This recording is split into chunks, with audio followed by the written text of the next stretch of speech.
Uhum. Um feliz sábado a todos. Sejam bem-vindos à Casa de Deus. Tivemos uns pequenos problemas técnicos aí para podermos começar a nossa transmissão hoje, mas a partir desse momento já estamos aí ao vivo para podermos hoje ter a possibilidade de louvar o nome de Deus dentro da nossa igreja virtual.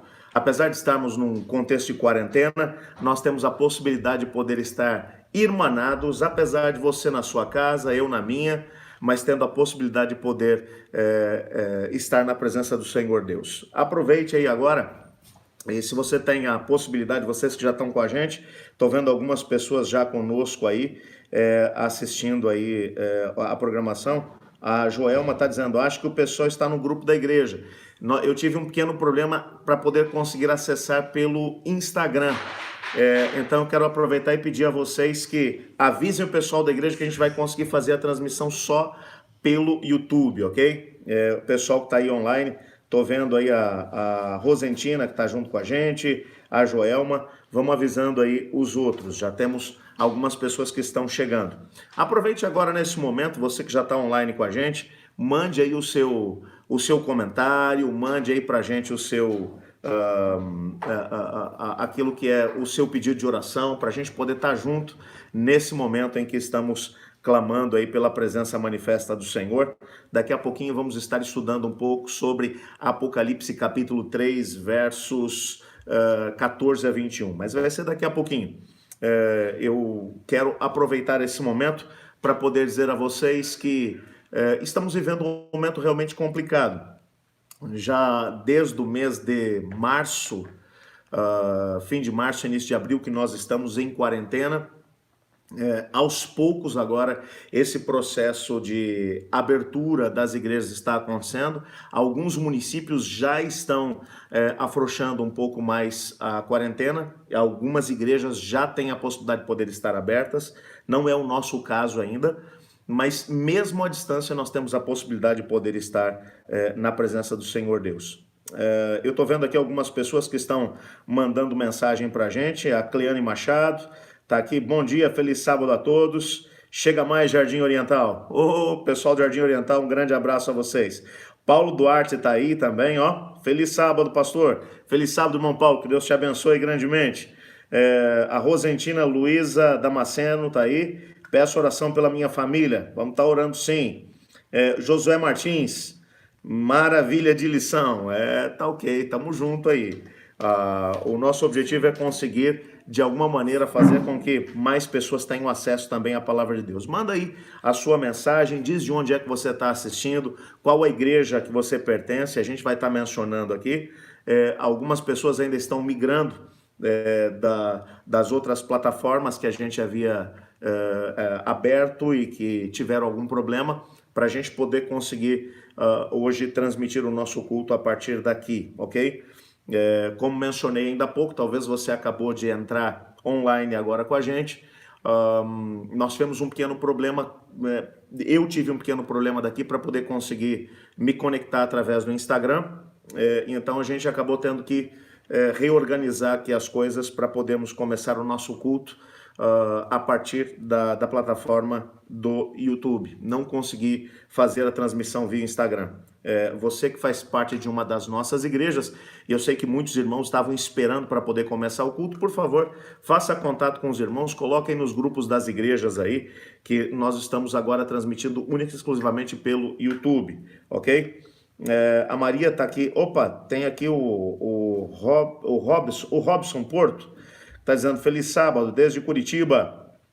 A Maria, peço oração pela minha família, que está lá no interior do Maranhão, estão assistindo, e eu estou aqui do Ariston, em Carapicuíba. Um grande abraço para os meus amigos que estão aí, então, lá no interior do Maranhão, e também pessoal daí de Carapicuíba. Louvado seja Deus por vocês.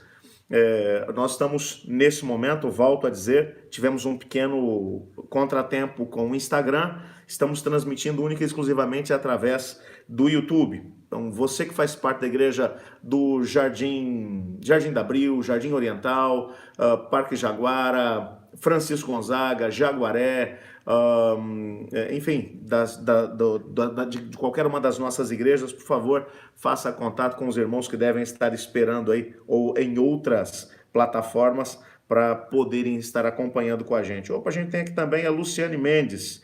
Feliz sábado, de Taubaté, São Paulo. Louvado seja Deus por você. Bom, nós vamos ter a possibilidade nesse momento de ler a palavra de Deus. Logo na sequência nós vamos fazer uma oração e vamos deixar que a palavra de Deus toque o nosso coração enquanto somos edificados através dela. Se você tem a sua Bíblia e quiser acompanhar agora, nós vamos abrir lá no livro do Apocalipse, no capítulo 3. Nós vamos ler a partir do versículo 14, do versículo 14 até o versículo 21. Apocalipse 3, a partir do versículo 14 até o 21. Eu estou vendo que tem mais algumas pessoas que estão chegando aqui com a gente, que estão online com a gente aqui também. A Valentina Gomes, irmã Valentina, de lá da igreja do Jaguaré. Amém. Que Deus te abençoe, irmã Valentina. Feliz sábado também aí. Nós vamos agora, então, ler o nosso texto. Aqueles que já estão aí com a sua Bíblia aberta, estou usando para essa leitura a Nova Versão Internacional. O texto vai dizer assim: Ao anjo da igreja em Laodiceia, escreva: Essas são as palavras do Amém, a testemunha fiel e verdadeira, o soberano da criação de Deus. Conheço as suas obras, sei que você não é frio e nem quente. Melhor seria que você fosse frio ou quente. Assim, porque você é morno, não é frio e nem quente, estou a ponto de vomitá-lo da minha boca. Você diz: estou rico, adquiri riquezas e não preciso de nada. Não reconhece, porém, que é miserável, digno de compaixão, pobre, cego e que está nu. Dou esse conselho: compre de mim ouro refinado pelo fogo, e você se tornará rico. Compre roupas brancas e vista-se para cobrir a sua vergonha, sua vergonhosa nudez. Compre colírio para ungir os seus olhos e poder enxergar. Repreendo e disciplino aqueles que eu amo. Por isso, seja diligente e arrependa-se. Eis que estou à porta e bato. Se alguém ouvir a minha voz e abrir a porta, entrarei e cearei com ele e ele comigo. Ao vencedor darei o direito de sentar-se comigo em meu trono, assim como eu também venci e sentei-me com meu Pai em seu trono. Aquele que tem ouvidos, ouça o que o Espírito diz às igrejas. Amém? Vamos orar. Senhor Deus, nós queremos colocar nas suas mãos cada pessoa que está conectada a nós nesse momento e que pretende ouvir a tua palavra. Estamos tendo muitos problemas técnicos hoje, ó Pai, para podermos conseguir fazer com que tua palavra chegue até o seu destino. Eu posso imaginar, Senhor Deus, que existem forças no mundo espiritual que estão tentando privar alguém de poder ouvir a tua palavra. Eu quero te pedir, Pai, nesse momento, fala poderosamente a nossa vida, ao nosso coração. Que a tua palavra possa ser aquilo que o Senhor prometeu que ela seria, uma luz a iluminar o nosso caminho. Fala conosco, Senhor, pois é o que clamamos em nome de Jesus. Amém. Eu quero, nesse momento, ter a possibilidade de poder dizer a você que nós estamos aqui estudando um pouquinho sobre Apocalipse capítulo 3, a mensagem de Cristo à Laodiceia. E quando nós analisamos essa mensagem de maneira muito especial, nós podemos entender algumas coisas. Cristo, no início do livro do Apocalipse, ele vai enviar 7 cartas às 7 igrejas que estão na região da Ásia Menor. A ideia de Cristo Jesus é enviar mensagens às 7 igrejas, eram igrejas literais, igrejas que realmente tiveram lugar aonde hoje se encontra o sul da Turquia, mais especificamente na Turquia asiática, como é chamado hoje em dia. E essas 7 congregações eram congregações reais, congregações que foram fundadas pelo apóstolo Paulo, em sua grande maioria. Só para que você possa se situar no tempo e no espaço, por volta do entre o ano 56 e 59 da nossa era, o apóstolo Paulo esteve centralizado em termos de pregação na cidade de Éfeso. E da cidade de Éfeso, ele enviou mensageiros para poderem conseguir pregar o evangelho às diversas pessoas que estavam vivendo nas cidades vizinhas. Num raio de mais ou menos 9 quilômetros de uma cidade para outra, você encontra essas 7 igrejas do Apocalipse e algumas outras, como por exemplo Hierápolis, que fazia parte desse grupo. Laodiceia, por exemplo, tinha a 9 quilômetros para um lado, ela tinha a cidade de Colossos, 9 quilômetros para o outro lado, ela tinha a cidade de Hierápolis. Mas as cidades de Éfeso, Pérgamo, Esmirna, Filadélfia, Sardes, entre outras, as 7 igrejas que são mencionadas ali no Apocalipse, elas estavam num raio de mais ou menos 9, 10 quilômetros de uma para outra, numa famosa rota comercial. O apóstolo Paulo, durante esses 3 anos de trabalho, entre o ano 56 e 59, ele se fixa na cidade de Éfeso e muitos dos seus ajudantes, auxiliares, e o livro de Atos vai mencionar especificamente que Áquila, Priscila, o próprio Timóteo, entre outros, estavam junto com ele como auxiliadores. Enviando esses indivíduos a partir de Éfeso para essas cidades, o plantio dessas diversas igrejas são ali estabelecidos. É um momento em que grandes e poderosas igrejas são estabelecidas. Essas diversas cidades tinham características completamente diferentes. A maior delas, sem sombra de dúvida, era a cidade de Éfeso, que era considerada a capital da Ásia Menor, que era composta por essas diversas igrejas. Um grande rio, um caudaloso rio, cortava o vale do rio Lico. De um lado você tinha a cidade de Colossos. Colossos, ela era muito conhecida como uma cidade com águas medicinais, águas muito frias, bem geladas, que vinham da geleira.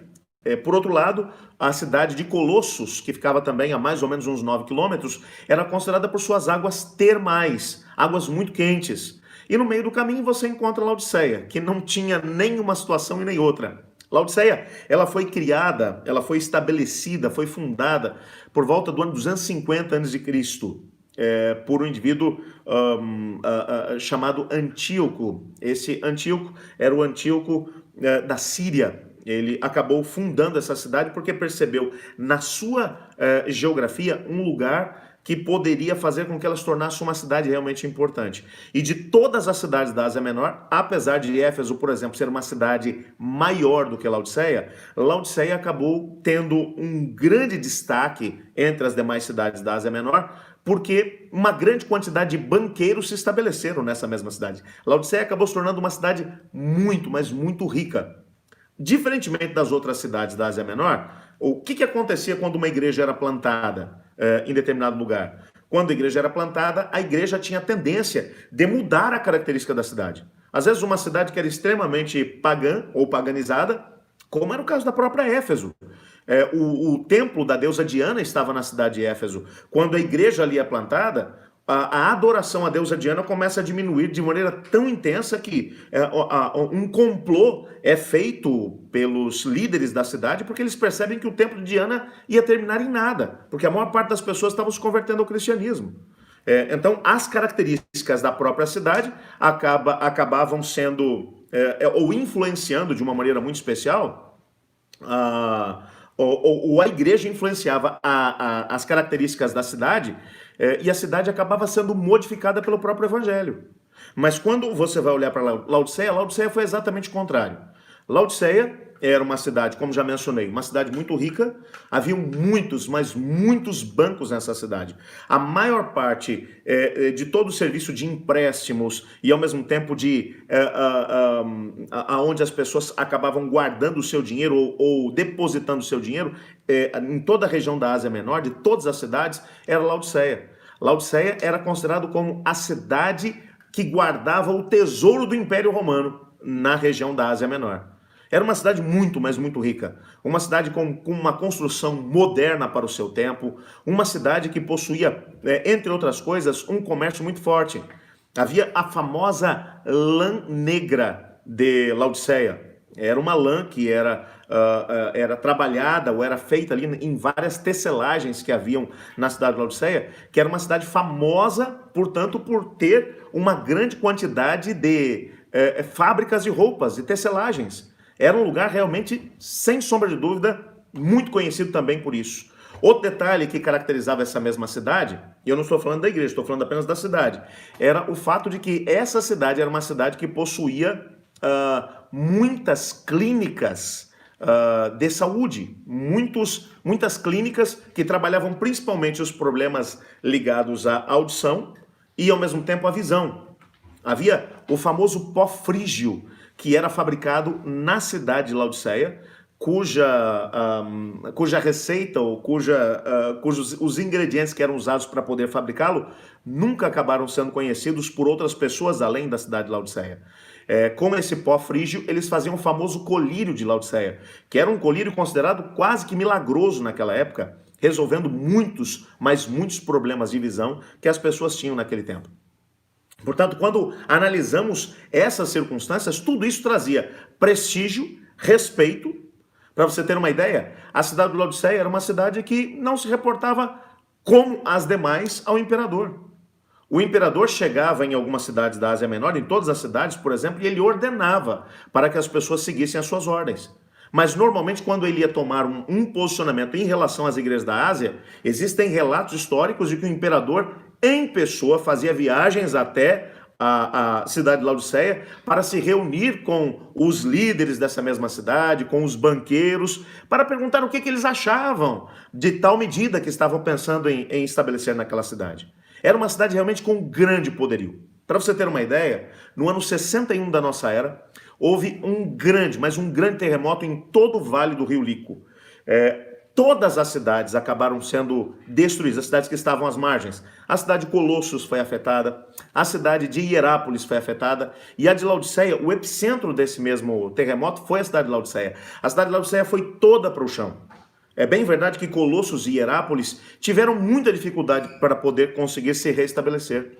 Mas quando você olha, por exemplo, para a cidade de Laodiceia, enquanto Roma estava ainda se reunindo para tentar descobrir recursos para poder ajudar as cidades, antes que o imperador estava fazendo planos de ir até a cidade de Laodiceia para poder dizer, olha, Roma está do lado de vocês, vamos fazer de tudo para poder ajudá-los no processo de reconstrução, o pessoal de Laodiceia mandou um convite para o imperador para a reinauguração da cidade.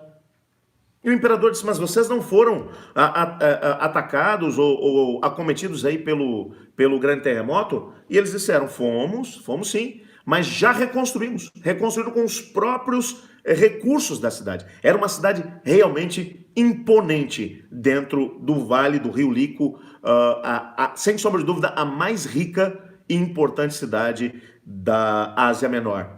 Entre as 7 igrejas que são mencionadas e as demais cidades que são ou que ficavam ali no Vale do Rio Lico, era a cidade mais desejável, a cidade mais rica.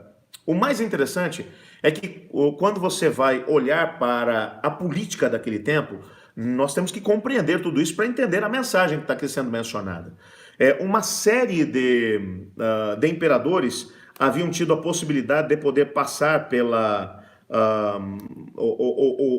de passar pela história naquele período todo, e que esses imperadores, pela postura que haviam tomado, eles haviam conseguido de alguma maneira influenciar a própria igreja.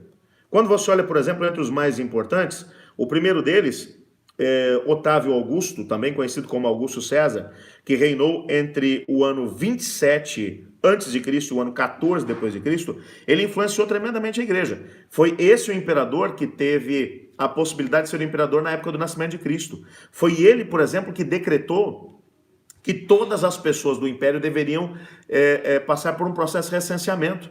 E foi por causa do recenseamento que ele decretou que José e Maria foram para a cidade de Belém, da Judéia, aonde o Cristo acabou nascendo. Depois você tem Tibério César, que reinou entre os anos 14 e 37 da nossa era. Foi sob o reinado de Tibério César que Cristo Jesus acabou sendo executado. A ordem para a execução de Cristo Jesus saiu no período dele. Na sequência você tem Calígula, que reinou de 37 a 41. Calígula foi um indivíduo que acabou de uma maneira um pouco mais velada, mas que acabou atrapalhando muito o desenvolvimento da igreja principalmente nas imediações de Jerusalém, de Roma. Depois dele, Cláudio, de 41 a 54. Cláudio, por causa de uma fome que havia acontecido na própria cidade de Roma, ele acabou expulsando todos os judeus, e boa parte dos cristãos eram judeus nessa mesma cidade. Foi por causa dessa expulsão, que foi feita por causa dele, que Áquila e Priscila acabaram sendo expulsos de Roma e se encontraram com Paulo mais tarde, enquanto ele estava muito provavelmente na cidade de Filipos. Depois de Cláudio vem Nero. Esse, sem sombra de dúvida, foi um dos piores de todos os governantes que acabaram subindo ao Império Romano. Ele reinou de 54 a 68.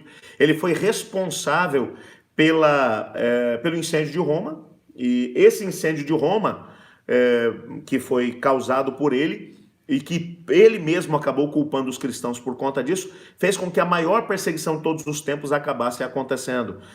Milhares de cristãos foram mortos. Entre eles, ele conseguiu martirizar 2 dos apóstolos de Cristo, Pedro e Paulo. Com certeza, os 2 apóstolos que acabaram tendo maior destaque dentro da história da igreja, pelo menos em plantio de igreja, expansão da igreja.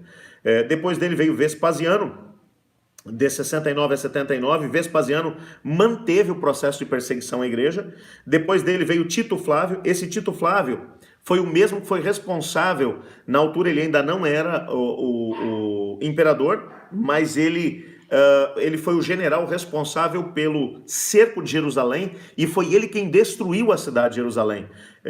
Depois acabou se tornando também imperador. Ele manteve o processo de perseguição à igreja. E ele reinou de 79 a 81 da nossa era. E depois dele, e é aqui que eu quero chegar, no momento mais importante para o estudo que estamos fazendo hoje, do ano 81 até o ano 96, o imperador foi Domiciano. Esse Domiciano foi o primeiro imperador romano que teve a coragem de se autoproclamar Deus e pediu para que todos tivessem a possibilidade de poder adorá-lo. Ele é conhecido como o segundo Nero. Foi um indivíduo que manteve um processo de perseguição muito intensa.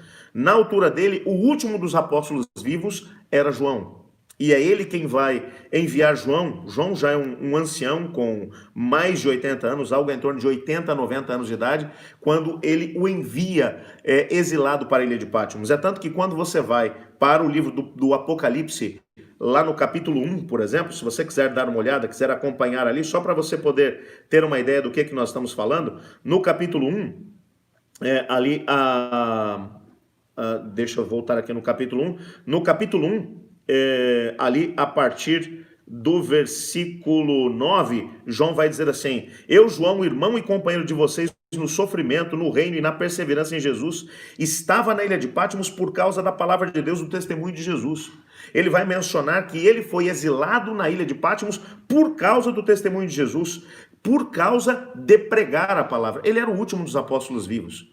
E enquanto ele está na ilha de Patmos, agora o versículo 10 vai mencionar, no dia do Senhor, no sábado, João, ele vai se achar cheio do Espírito Santo, ele vai dizer: e ouvi por trás de mim uma voz forte como de trombeta que dizia: escreva num livro o que vê e envie as 7 cartas às 7 igrejas, Éfeso, Esmirna, Pérgamo, Tiatira, Sardes, Filadélfia e Laodiceia.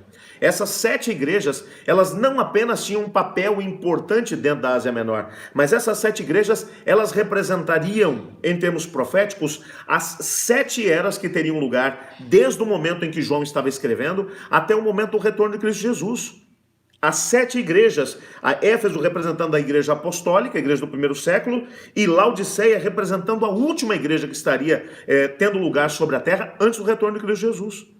É bem verdade que cada uma dessas igrejas possuía uma característica específica que mostrava ou que exemplificava de alguma maneira as características que marcariam a igreja em todo o período em que ela acabaria existindo. E é interessante que ainda no capítulo 1, João vai mostrar para a gente uma coisa muito importante sobre o assunto igreja. O versículo 12, por exemplo, vai dizer: voltei-me para ver quem falava comigo, e voltando-me vi 7 candelabros de ouro, e entre os candelabros alguém semelhante ao filho de homem, com uma veste que chegava aos seus pés e um cinturão de ouro ao redor do seu peito. A sua cabeça e os seus cabelos eram brancos como a lã, tão brancos quanto a neve. Seus olhos eram como chamas de fogo, seus pés eram como bronze numa fornalha ardente, e a sua voz como voz de muitas águas. Tinha na mão direita 7 estrelas, e da sua boca saía uma espada afiada de 2 gumes. Sua face era como o sol quando brilha em todo o seu fulgor. Quando vi, caí aos seus pés como morto. Então ele colocou a mão direita sobre mim e disse: não tenha medo, eu sou o primeiro e o último, sou aquele que vive. Estive morto, mas agora estou vivo para todo sempre, e tenho as chaves da morte e do inferno. Quando você olha para esse texto, você percebe que João, num sábado, ele está exilado na ilha de Patmos, sob o imperador nesse tempo é Domiciano. Domiciano conseguiu ser um indivíduo que conseguiu matar mais cristãos do que o próprio Nero. O próprio João agora está exilado na ilha de Patmos. Ele é o último dos apóstolos vivos. Ele começa agora provavelmente a questionar se Deus estava realmente dirigindo as suas igrejas, se Deus estava de alguma maneira cuidando do seu povo, que estava passando por uma situação terrível, uma situação de perseguição sem precedentes. E agora Cristo aparece para ele. Não aparece mais como aquele homem de dores que havia aparecido durante os anos em que João andou junto com ele. Aquele mesmo que teve a sua fronte perfurada pelos espinhos, as suas mãos perfuradas pelos pregos, as suas mãos e seus pés, o seu lado perfurado pela lança. Mas ele agora aparece em todo o poder, em toda a sua glória. Seus cabelos são brancos como a pura lã. Ele tem os pés reluzentes como o latão, como o bronze na sua fornalha.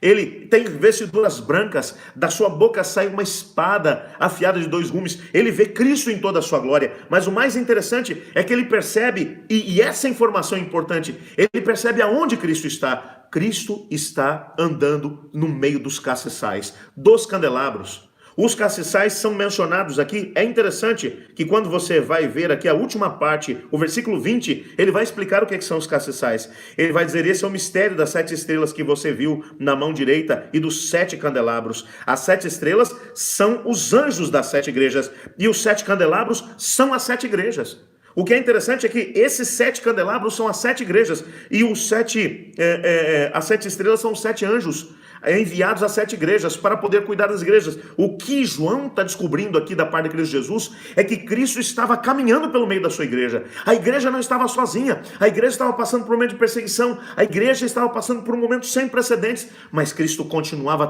transitando, andando pelo meio da sua igreja. E a ideia do Cristo andando pelo meio da sua igreja é a ideia de um pastor andando no meio do seu rebanho. É um pastor que cuida das suas ovelhas. É um pastor que usa o seu cajado para poder buscar aquelas que estão desgarradas.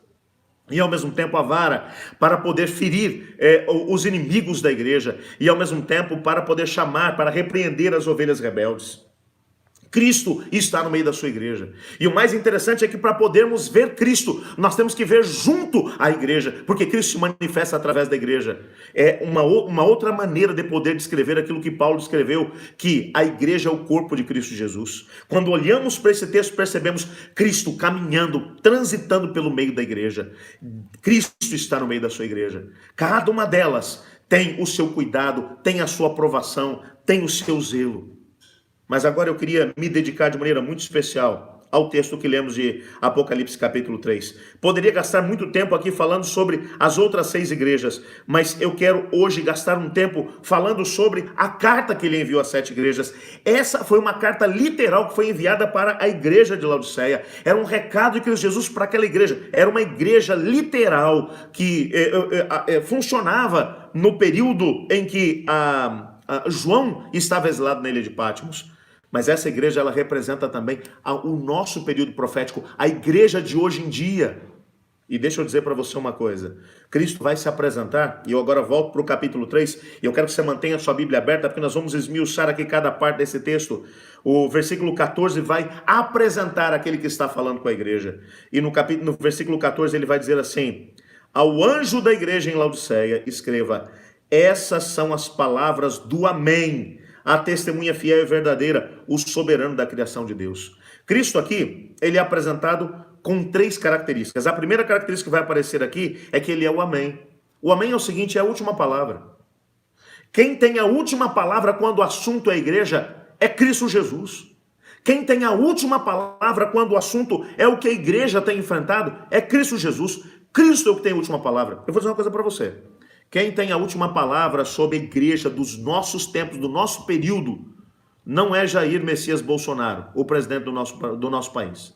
Não é João Dória, o governador do estado de São Paulo. Não é nenhum governador de nenhum dos estados do Brasil. Não são os prefeitos, não são os vereadores, os deputados, não são eles. Quem tem a última palavra em relação à igreja é Cristo Jesus. Ele é o amém. A última palavra sai dos seus lábios.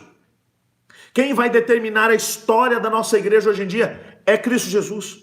Tem muita gente que tem dito assim no meio dessa quarentena: ah, pastor, a igreja agora como é que vai ser? E eu tenho conversado com alguns colegas cujas igrejas estão voltando para um processo de reabertura, uma reabertura com muitos cuidados, situações muito difíceis, e que muitos irmãos têm dito assim: pastor, como é que vai ser agora? Eu quero dizer para você uma coisa: esse não é o fim da igreja, como alguns querem dizer que é o fim da igreja. A última palavra em relação à igreja, quem vai dar é Cristo Jesus. Cristo é o último, é aquele que tem a última palavra, ele é o amém. Mas ele também é a testemunha fiel e verdadeira. Você pode saber como testemunha, essa aqui é uma figura que vai lembrar Cristo como o verbo de Deus. É ele quem fala, ele que tem a voz ativa dentro da Trindade Divina. É ele quem fala, ele testemunha daquilo que o Pai, o Filho e o Espírito Santo querem dizer à igreja. Quem é o verbo de Deus é ele. E ele tem uma palavra a dizer à igreja. É ele quem quer falar à igreja. Eu quero só te lembrar que todas as vezes que ele falou, alguma coisa aconteceu. Lá em Gênesis capítulo 1, quando ele resolveu abrir a sua boca e falar, ele disse: haja luz, e a luz apareceu. Havia apenas uma treva muito grande dentro do nosso planeta. Quando ele disse: haja porção seca, a terra apareceu. Quando ele disse: apareçam os animais apareceram. Quando ele estava aqui ainda no nosso planeta, e em determinados momentos ele usou o seu poder divino. Quando Lázaro estava morto dentro de uma sepultura já há 4 dias, o seu corpo estava em decomposição, e ele disse: Lázaro, vem para fora. Lázaro veio. No livro das Atos das Nações, a senhora White disse que Cristo Jesus foi obrigado a dizer naquele momento: Lázaro, vem para fora. Porque se ele tivesse dito apenas vem para fora, com o seu poder como Deus, todos os mortos, desde Adão até a última pessoa a morrer naquele dia, teriam ouvido a voz de Jesus e retornado da sepultura. Por isso Cristo vai dizer: Lázaro, agora é só você, vem para fora. Ele tem poder, e agora ele se apresenta não apenas como aquele que tem a última palavra, mas como aquele que tem o verbo de Deus. Ele é a testemunha fiel e verdadeira. E ao mesmo tempo ele é apresentado como soberano da criação de Deus, como aquele que criou todas as coisas, é aquele que tem autoridade. E eu quero te dizer uma coisa, e essa criação que está aqui sendo mencionada é a própria criação da igreja. A carta é para a igreja. Quem criou esse negócio de igreja, quem inventou esse negócio de igreja, foi Cristo Jesus. Foi ele quem criou a igreja, foi invenção dele. Ele foi o indivíduo que pensou na igreja. Por isso ele é o soberano da criação de Deus, inclusive da igreja. A igreja a qual você faz parte, meu querido, a igreja adventista do 7º dia, a igreja cristã foi inventada por ele. Ele pensou na igreja e, portanto, por isso ele tem a última palavra. O segundo bloco de mensagens que vai aparecer aqui está no versículo 15, do 15 até o 17. Eu queria que você lesse comigo. O texto diz assim: conheço as suas obras. Faz só uma pausa aqui. Isso aqui é só uma frase: conheço as suas obras. Mas ele agora aqui está tentando mencionar, ele está mandando um recado para uma igreja. A igreja de Laodiceia, como eu mencionei a vocês, diferentemente das outras igrejas que acabaram influenciando as cidades aonde elas foram plantadas, a igreja de Laodiceia não influenciou a cidade de Laodiceia. A cidade de Laodiceia influenciou a igreja. A igreja adquiriu as mesmas características da cidade de Laodiceia. Ela se acomodou às circunstâncias, ela se acomodou ao jeito que a cidade de Laodiceia se comportava. A cidade de Laodiceia se comportava de determinada forma, a igreja se comportava da mesma forma. Não houve uma questão de mistura. E eu quero só te lembrar aqui um detalhe, abrindo aqui um parênteses. Quando você olha para a igreja de Éfeso, Esmirna, Pérgamo, Tiatira, Sardes, Filadélfia, todas essas igrejas, todas, absolutamente todas, elas tinham algumas situações que complicavam a vida delas. Todas elas. Para algumas delas, Cristo teve que trazer sérias censuras, porque algumas delas tinham problemas morais dentro da sua igreja acontecendo. outros tinham problemas doutrinários, outros tinham heresias que estavam lá dentro. A igreja de Laodiceia não tem nada disso. A igreja de Laodiceia não tem problema moral, a igreja de Laodiceia não tem problema doutrinário, a igreja de Laodiceia não tem desvio teológico, a igreja de Laodiceia não é uma igreja com problema de perseguição, não. De todas as 7 igrejas, é a igreja mais estável, é uma igreja com uma ortodoxia forte, ou seja, uma igreja com uma doutrina forte, é uma igreja que zela pela sua doutrina, mas Cristo começa a mensagem que ele vai mandar para ela, primeiro ele se apresenta. Ele é aquele que tem a última palavra, ele é aquele que é o verbo de Deus, é a testemunha fiel e verdadeira, e ele é aquele que, de alguma maneira, é o soberano da criação, foi o que criou a igreja. Então, ele como criador, ele tem autoridade para falar com a igreja. E ele começa dizendo, conheço as suas obras. Eu te conheço, eu sei o que você fez no verão passado. Te conheço, eu sei o que você tem vivido. Então, as outras pessoas podem olhar para você e podem até se enganar com o que estão vendo. Mas eu te conheço. É o que ele está dizendo aqui. Ele começa dizendo, eu te conheço. E ele continua. Sei que você não é fria e nem quente. E Jesus está pegando agora aquilo que eram as características da cidade de Laodiceia e está pegando carona na característica da cidade para poder mencionar uma situação que a cidade estava vivendo. Ok? Aí ele vai dizer assim, ó. Eu sei que não é frio nem quente. Lembra do que eu te falei? Laodiceia estava bem no meio, entre Colossos e Hierápolis. Hierápolis era conhecida pelas suas águas quentes. Colossos pelas suas águas geladas. Laodiceia, por sua vez, tinha uma característica. As águas vinham das montanhas. Lá na montanha, a água era quente também. Mas conforme ela vinha descendo por aquedutos, ela chegava morna na cidade. E água morna é um negócio complicado. E Jesus está dizendo, você não é nem quente como Hierápolis e nem fria como Colossos. E ele vai dizer, melhor seria que fosse fria ou quente. Mas, porque você é morna, não é fria nem quente, estou a ponto de vomitá-lo da minha boca. Eu queria que você desse uma olhada para esse texto e tentasse descobrir o seguinte. Cristo vai agora dizer que ele está com ânsia de vômito por causa da igreja. Aí você vai dizer, mas pastor, o que estava acontecendo na igreja? Essa era uma igreja, eu acabei de escrever a igreja aqui, era uma igreja com uma ortodoxia forte, era uma igreja com uma doutrina forte, não era uma igreja com desvios doutrinários, não era uma igreja com problema teológico, não era uma igreja com problemas morais, não tinha problema moral na igreja, não tinha nenhum herege dentro da igreja, era uma igreja com bons recursos, com um prédio próprio maravilhoso, lindo, com dinheiro, com um caixa robusto. Eles não tinham que fazer vaquinha para poder pagar as contas da igreja ou para poder fazer os projetos da igreja. Tinha dinheiro sobrando e eles eram uma igreja que colaborava. O próprio Paulo, quando vai levar uma oferta para Jerusalém, a tradição cristã vai dizer que a igreja que deu a maior oferta para ajudar os pobres de Jerusalém foi a igreja de Laodiceia. Então era uma igreja que ainda era liberal na hora de poder dar ofertas. Você olha para uma igreja e fala assim, mas qual é o problema? Jesus olha para essa igreja desse jeito e fala, você está me dando ânsia de vômito. Por quê? Porque você não é fria e nem quente. Sabe, o que Jesus está dizendo, isso aqui é muito sério, gente. Jesus está querendo dizer assim, ó, eu preferia que você fosse um descrente. Eu preferia que você fosse alguém que nem sequer crê em Deus, do que você ser alguém que diz crer em Deus, mas você não tem fervor espiritual. Sabe, o que é essa situação de mornidão? A situação de mornidão é a seguinte, você acredita em Deus, você crê que Deus é o Senhor Criador do céu e da terra, você crê que Cristo Jesus vai voltar, você crê que o Espírito Santo está para poder vir e preparar a igreja para o retorno de Cristo Jesus, você crê em tudo. Você assiste os cultos, você devolve o seu dízimo, devolve a sua oferta, tudo aquilo que diz respeito ao comportamento cristão, você está 10. Não tem nada que se possa dizer a teu respeito. Mas você não tem fervor espiritual. Você não tem gosto pelas coisas de Deus. Você não tem amor pelas coisas de Deus. Você não tem vontade de poder buscar a presença manifesta de Deus. Você não tem o desejo ardente de poder buscar Deus na sua vida, através do estudo da palavra de Deus, através da oração. Não, você tem religiosidade. Sabe que quando você olha para a Bíblia, você percebe que Jesus só teve uma coisa que tirou Jesus do sério: pessoas religiosas. E Jesus não perdeu a paciência com a Maria Madalena, que era uma pecadora apanhada no flagrante ato do adultério. A igreja perdeu a paciência com ela, mas ela não perdeu. Ele não perdeu. Já era a 7ª vez que essa mulher vinha até Jesus, com o mesmo pecado, caindo no mesmo erro.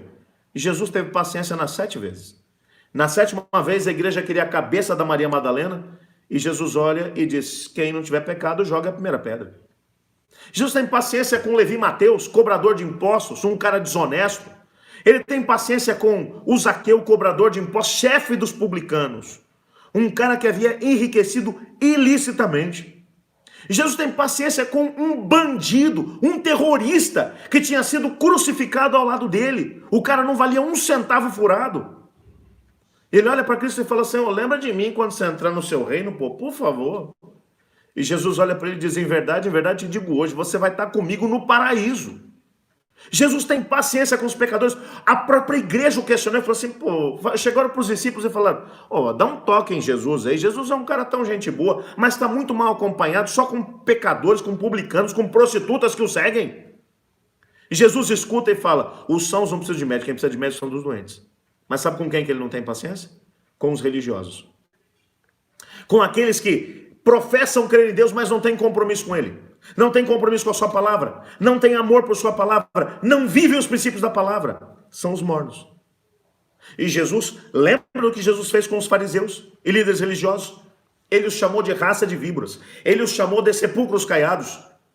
Ele os chamou de desprezíveis, hipócritas.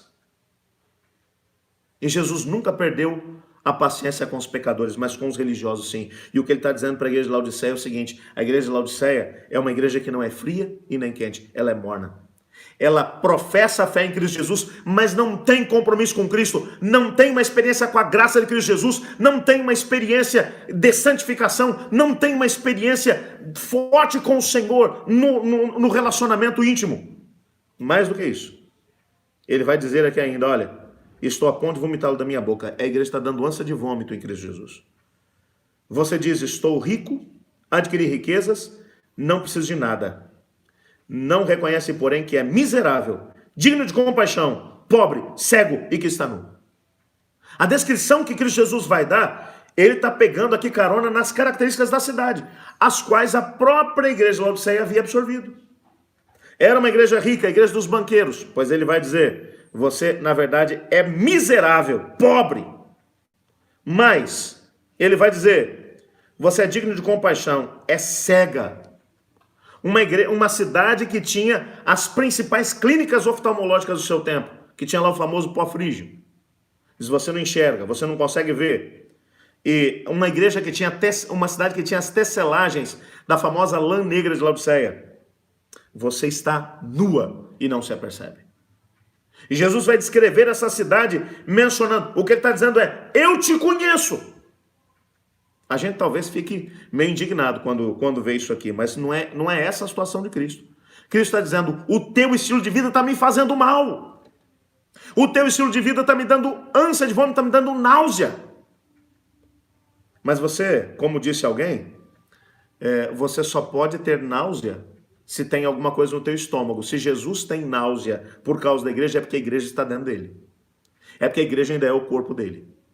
Apesar de ser uma igreja com problemas, ainda é a igreja de Cristo. O versículo 18 agora vai mostrar o conselho que ele dá. Ele diz assim: e dou-te um conselho, compre de mim. Faz uma pausa aqui. Você precisa voltar para Isaías. Lá em Isaías, o profeta vai dizer assim: compre sem dinheiro.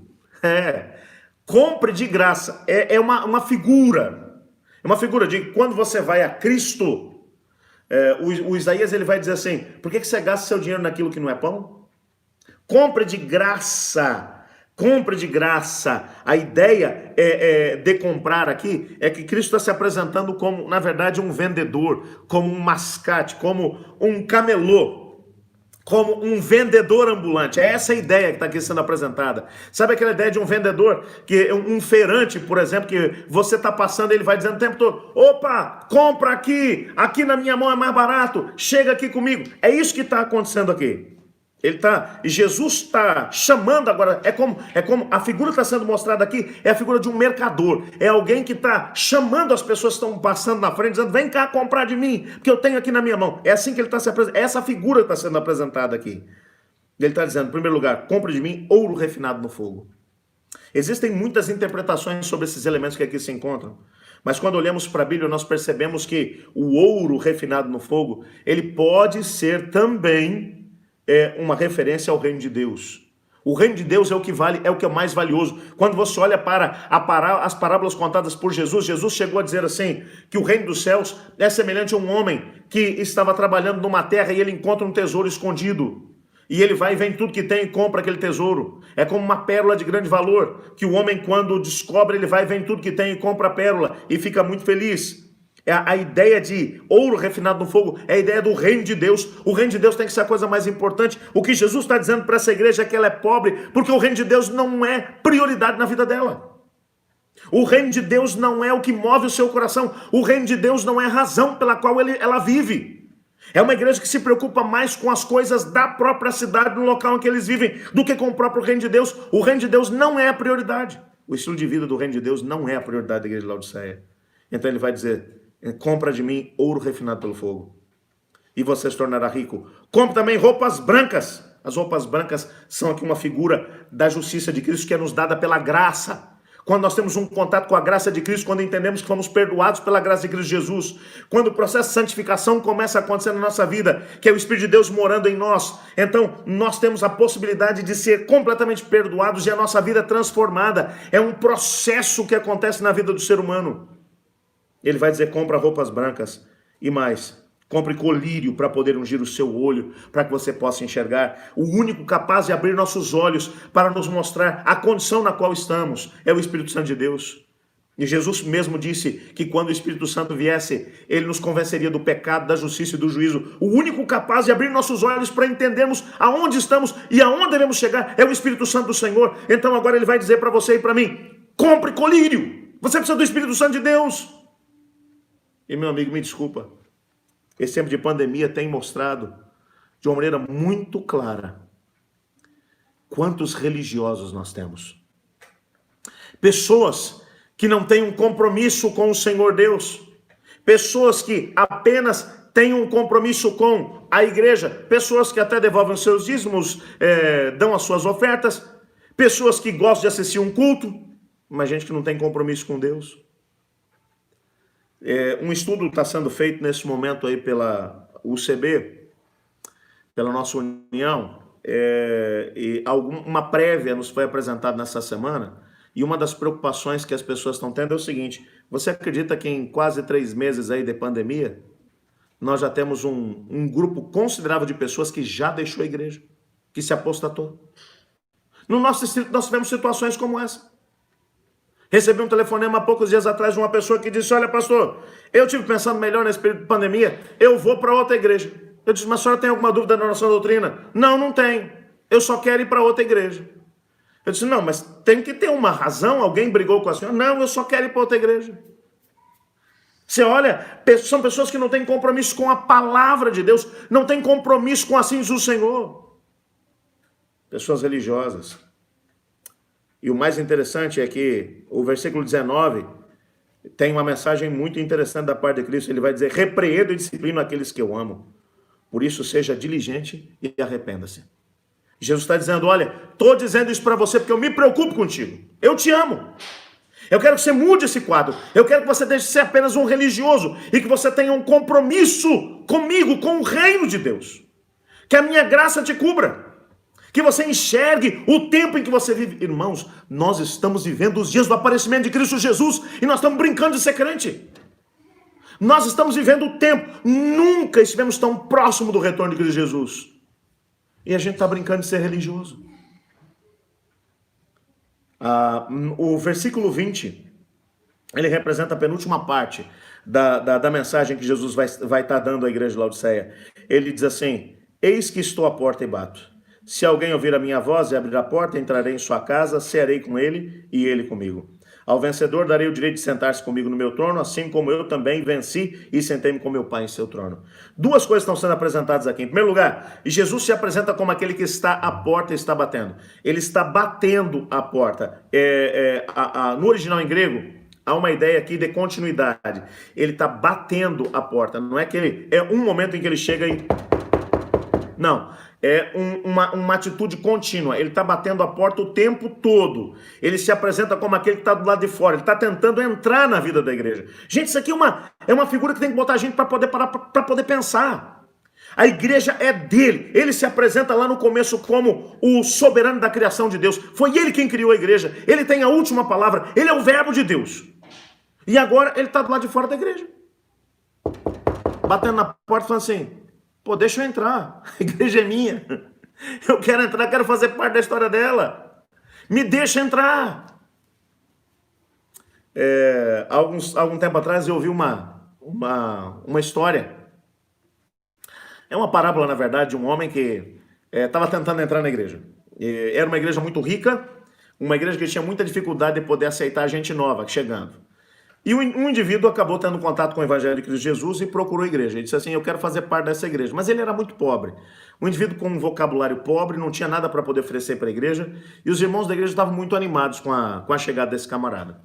E ele procurou o pastor e falou, quero me batizar. E o pastor disse, olha, você tem que pensar bem se é isso que você quer, viu? Faz o seguinte, ó, vai para casa, ora bastante primeiro. Se for isso que você quer, eu vou te ajudar. O indivíduo foi para casa, orou, clamou, voltou para o pastor e disse, é o que eu quero entrar na igreja. Então você vai ter que participar de uma classe bíblica. O cara vai lá e participa 3 meses da classe bíblica, aprende as doutrinas bíblicas. Eles, pronto, já fiz a classe bíblica, agora quero me batizar. Eu falei assim, não, você tem certeza? Olha, faz o seguinte, eu acho que você tinha que passar pelo menos 1 ano frequentando a igreja primeiro para ver se é isso que você queria mesmo. E o cara vai lá e passa 1 ano inteiro frequentando a igreja. Quando termina esse ano, o pastor olha para ele e fala assim, tem certeza que é isso que você quer? Olha, faz assim, ora de novo. E ele vai orar e diz assim para Deus, triste, pô, Senhor, eu estou tentando entrar na igreja e ninguém me deixa. E a parábola vai dizer que Jesus se apresenta a ele e diz assim, bom, não fica triste não. Faz 40 anos que eu estou tentando entrar também, eles não me deixam. Eu quero te dizer que a igreja de Laodiceia é apresentada como uma igreja que deixou Jesus de fora. É uma igreja que tem uma ortodoxia, é uma igreja que tem doutrina. E eu vou falar uma coisa para você. Se tem uma coisa da qual nós podemos, entre aspas, nos orgulhar, que é o que a igreja de Laodiceia faz, é da nossa doutrina. Ela é toda bem trabalhada. Ela é bíblica, 100% bíblica. Não é à toa que nós somos conhecidos como o povo da Bíblia. Ninguém passa a perna na gente. Quando as pessoas vêm para poder discutir Bíblia com a gente, eles saem envergonhados porque nós somos bíblicos, nós estudamos a Bíblia, somos o povo da Bíblia, somos ortodoxos, cremos na revelação do Espírito Santo de Deus. Mas a gente tem vivido uma vida de religiosidade. Em muitos casos a gente tem deixado Cristo fora da nossa história. E eu imagino às vezes Cristo chegando para a gente e dizendo assim, pessoal, eu queria fazer parte da história de vocês, hein? Aí a gente fala assim, tá bom, Senhor, deixa só a gente fazer uns negocinhos aqui que a gente está querendo fazer primeiro. Nós queremos fazer uns cultos para nós queremos fazer programação para nós, para dentro da igreja, é para nós. Tudo é para nós, você já reparou? Dentro do nosso programa. Eu imagino Jesus dizendo, escuta e os outros que estão perecendo a nossa volta, como é que vai ser? Eu escolhi vocês para poderem dar o alerta para as pessoas. Vocês precisam do Espírito Santo para estar fazendo isso. O Espírito Santo também está do lado de fora. Nós precisamos trabalhar com vocês, em vocês, transformá-los, enchê-los, para que vocês tenham o vigor do Espírito Santo e saiam para poder testemunhar. Mas a gente não está interessado em testemunhar. A gente está interessado em fazer programação para nós mesmos. E me permita o que eu vou dizer para você aqui agora. Uma bênção que o Senhor Deus está dando para a gente durante essa quarentena é a gente repensar a ideia de templo físico. Porque para muitos de nós o templo é um fim em si mesmo. Por isso tem um monte de gente falando a igreja está fechada. Quando na verdade a igreja nunca esteve mais aberta do que agora. Porque agora nesse momento como igreja nós temos a possibilidade de poder chegar a lugares que nós não tínhamos a possibilidade de chegar antes. O templo físico não é um fim em si mesmo. A igreja é viva, é um organismo vivo, dirigido pela cabeça que é Cristo Jesus. Mas a gente tem deixado Cristo fora dela. E Cristo vai dizer, se alguém ouvir a minha voz e abrir a porta, entrarei e serei com ele, ele comigo. Cristo está fazendo duas coisas aqui. Primeiro, ele está batendo a porta. Em segundo, ele está chamando, ele está falando. Então você tem duas ações dele. Ele está batendo a porta e ele está falando. Como é que ele bate a porta? Através dos acontecimentos que tem à nossa volta. E eu vou falar uma coisa para você aqui. Escuta o que eu estou te falando, pelo amor de Deus. Essa pandemia é nada mais nada menos do que Cristo batendo na porta da nossa casa, da nossa vida, da nossa igreja, dizendo, ei, olha para mim, olha para mim, ei, eu estou aqui fora, quero fazer parte da tua história, olha para mim, me deixa entrar. Algumas pessoas que estão passando por perdas, talvez as perdas sejam Deus dizendo, eu estou aqui fora, deixa eu fazer parte da tua história.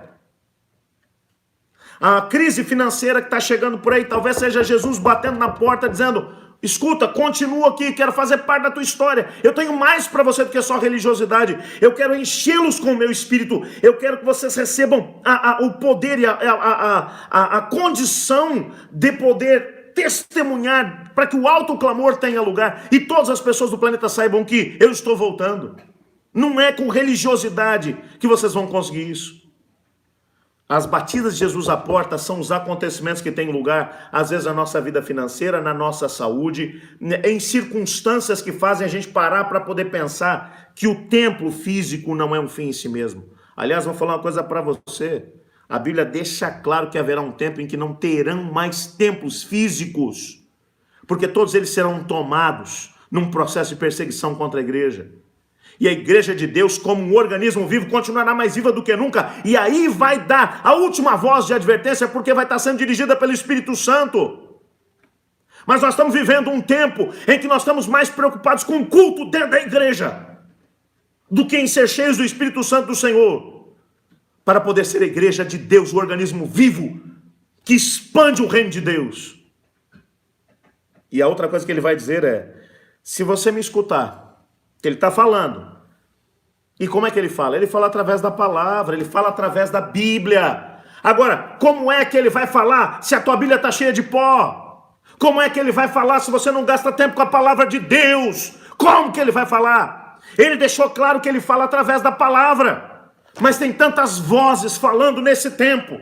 Tantas vozes estão falando alto, que a gente não para poder escutar o que ele está falando na palavra. E se a gente não escuta o que ele está falando na palavra, me desculpa ser sincero com você, você vai estar escutando o Satanás o tempo inteiro falando, que esse também fala. Ou pensa num cara falador, é o Satanás. Fala, e fala com força. E ele vai arrebatando milhares de pessoas para longe do reino de Deus. Sabe por quê? Porque o Senhor Jesus continua falando, mas não estamos querendo escutar o que ele tem a dizer. E a menos que você gaste tempo com o livro sagrado de Deus. Eu vou falar uma coisa para você. Uma hora dessa Jesus vai vomitar você da boca dele. Porque ele não vai vomitar a igreja não. Mas ele vai vomitar todos aqueles que estão nela, mas não fazem parte dela. Então Jesus, ele bate a porta, ele bate através das circunstâncias e ele fala através da palavra de Deus. E o que ele diz? Eu quero entrar, quero fazer parte da tua vida. Ele vai dizer que se ele entrar, ele vai ter uma relação de intimidade conosco. E aí, no versículo 21, ele vai dizer, e se eu entrar e cear com você, eu tiver uma intimidade com você, então você vai se sentar no meu trono junto comigo. Mas para se sentar no trono junto com ele, para receber a vitória final, primeiro você tem que se sentar à mesa com Jesus. A menos que você se sente à mesa com Cristo numa relação de proximidade, você não vai ter a possibilidade de sentar-se com ele no seu trono. E ele termina, e com isso eu quero encerrar minhas considerações. No versículo 22, se você não escutou nada do que eu falei até agora, pelo amor de Deus, abra bem esses dois ouvidos que Deus te deu e escuta o que eu vou te falar agora. Aqueles que têm ouvidos, aquele que tem ouvidos, ouça o que o Espírito diz às igrejas. A última mensagem que ele está dando aqui na carta à Laodiceia é, aquele que tem ouvidos, ouça. Ouça o quê? O que o Espírito Santo está falando às igrejas. O Espírito Santo está falando com você. Ele falou com a igreja de Laodiceia, lá do primeiro século. Do tempo de João. A igreja de Laodiceia leu essa carta. Leu. Lá na congregação, eles leram essa carta. Eles estudaram essa carta, o conteúdo dela. Estudaram, sim, senhor. O que fizeram com ela? Disseram, poxa, é importante isso aí. Ó, realmente faz sentido. Continuaram vivendo exatamente como estavam. Se você tiver a possibilidade de passar pelo sul da Turquia hoje, a Turquia asiática, o Vale do Rio Lico, continua lá o vale. O Rio Lico continua cortando o vale. Mas aonde havia a cidade de Laodiceia, só existe hoje um amontoado de escombros. A igreja passou. E aquele lugar, que era o lugar que tinha a maior concentração de crentes por metro quadrado de todo o Império Romano, hoje tem menos de 1% de cristãos. Qualquer pessoa que na época em que essa carta foi escrita, que dissesse aquilo que hoje está acontecendo lá, ia ser chamado de louco. Eles não quiseram ouvir o que o Espírito diz às igrejas. E o que aconteceu com eles? A cidade foi destruída. A igreja desapareceu. Os crentes desapareceram. E hoje, menos de 1% das pessoas que vivem naquela região acreditam em Cristo Jesus. Eu queria que você tentasse olhar para o nosso mundo hoje. Essa mensagem é para nós hoje. Nós somos a igreja do tempo do fim. Não tem outra igreja depois dessa. Laodiceia é a última. Laodiceia é a igreja que vai continuar até o final. Até o final. É a igreja que vai ver o céu se abrindo, se desenrolando como pergaminho e Jesus voltando em poder e glória. Não tem outra igreja depois dessa. Ela é a última. Nós temos o tempo mais solene de toda a história. E a gente continua brincando de igrejinha. A gente continua brincando de ser crente, brincando de poder. E a igreja está fechada. Está fechada coisa nenhuma. É o teu coração que está fechado. A igreja continua aberta. O Senhor Jesus continua falando com a sua igreja de maneira mais intensa do que nunca.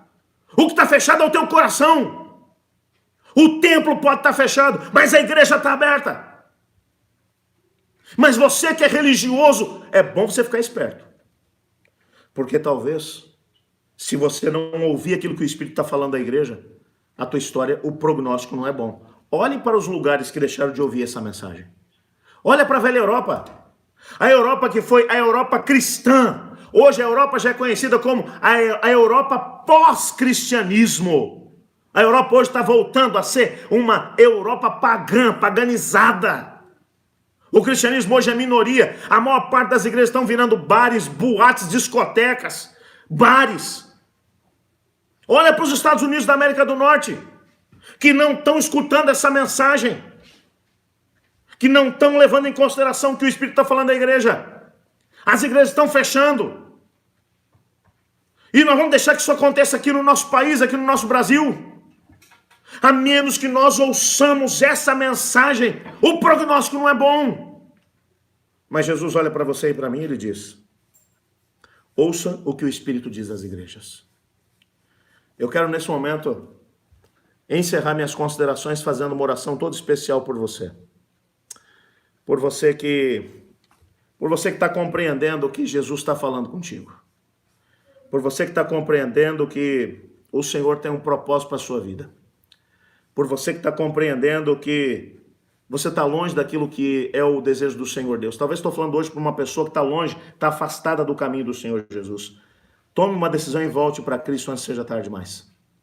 Para você que tem se visto como um religioso que não tem gasto tempo com a palavra de Deus, com a Bíblia, Cristo olha para você e diz: está na hora de você mudar os seus caminhos, de você conseguir mudar a sua história. Está na hora. Eu quero nesse momento ter a possibilidade de poder orar por você, de poder colocar sua vida nas mãos do Senhor, de pedir que o Senhor Deus te ajude a ser aquilo que Ele sonhou que você fosse. Eu quero orar agora contigo. Senhor Deus, amado Pai, obrigado por Tua palavra, obrigado porque através dela o Senhor fala conosco. Nós somos a igreja de Laodiceia, Pai. Mas não queremos que a realidade da Laodiceia do primeiro século seja a nossa realidade hoje. Muda-nos, transforma-nos, enche-nos com o Teu Espírito, nos ajude a comprarmos o ouro puro e entendemos que o Teu reino é a coisa mais importante, mais valiosa que nós podemos ter. Nos ajude, Pai, a podermos usar as roupas brancas que só o Senhor pode nos dar, Que a graça de Cristo nos alcance, a justiça de Cristo nos cubra.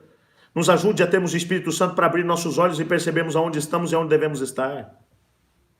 Nós queremos ser a Laodiceia reavivada. Pois é em nome de Jesus que nós oramos. Amém. Amém. Amém? Eu quero só aproveitar aqui, antes, não vai embora ainda, não vai embora ainda, que eu tenho aqui alguns recados que eu gostaria de dar para você aqui ainda no final. Eu estou dando uma olhada aqui para as pessoas que estão junto com a gente. Me empresta esse papel aí um pouquinho? Só um pouquinho, rapidinho. Não, rapidinho, me empresta aqui. Não vou mostrar, eu só quero dar uma olhada aqui numa coisa, tá legal?